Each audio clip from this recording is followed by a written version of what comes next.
It's time for E3 predictions.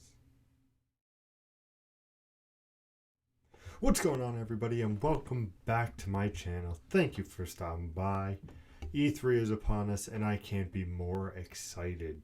I love the feel of new game releases and new game announcements, all that good shadow dropping. Give me it all the time. So what I thought I would do is, not only am I live streaming on YouTube and Twitch all the conferences or State of Plays, Nintendo Directs, the Microsoft, Bethesda, all of them, I also want to make predictions. And that is what this video is. It's all about my Ubisoft predictions for June 12th at 12 p.m. Pacific time. So I will be live for you on Eastern time at 3, because that is the time zone where I live. But I'm very excited because Ubisoft ended up publishing an article saying you're going to see Riders Republic, the new gameplay of Rainbow Six Quarantine, or formerly known as Quarantine, because Rainbow Six Siege has been out for about 6 years and doing a fantastic job. Because I remember playing that first year and it was incredible. I can only imagine the community now. But I'm super stoked for that. And I expect to see that, and we will see that. What I really, really want to see, and it's a prediction ever since my improv gaming days, is let me see a Splinter Cell game.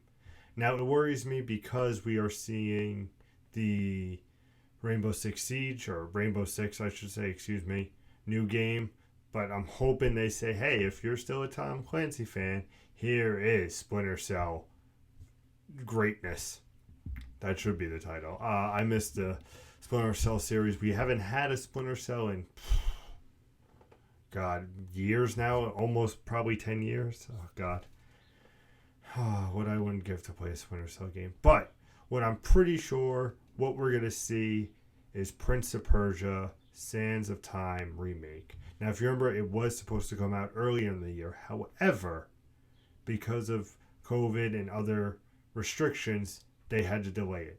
I don't believe there's a date in mind, or if it was in May or June, they delayed it again, I'm pretty sure. But I want to see gameplay. I want to see an update. So what I expect is a trailer on that game saying, come September, we'll be ready for you. Prince of Persia remake is coming. Now, for those who are excited for the remake, granted, a lot of people are. I am too. But what I would really be excited about, and what I see coming, is Beyond Good and Evil 2. This game has been way too quiet for way too long. We saw a teaser trailer years ago. I want to know what this game looks like. I want to know the feel of this game. When's it coming out? It's due. I'm ready for it, and I really do see Beyond Good and Evil either opening or possibly ending the show. I'm not sure which one I'm leaning towards, but I definitely think we see that. I also think we see something with Nintendo, whether Nintendo has their own thing with them, or I see a little partnership like they've done in the past. I see them continuing that with Nintendo. No reason they shouldn't. Mario and Rabbids was a great game. I don't see this being like a hour and a half, 2 hours, which is their normal E3 presentations. I honestly see this being 45 minutes to an hour, which is a lot of what the Microsoft, I think, is doing. And I believe Nintendo announced that they're 40 plus. Square Enix announced. So I'm very excited for those. But for Ubisoft Forward, what I also see is definitely some more on Far Cry 6. I see really them like playing it and saying these are the cool concepts about it. It's a Far Cry game. I'm all about it. We already know a release date, so we know that that's on the docket. I mean, you're going to see a Just Dance game. It just happens. It's their most popular franchise. So then you can think and say, well, what else do they have? Well, they have Rayman.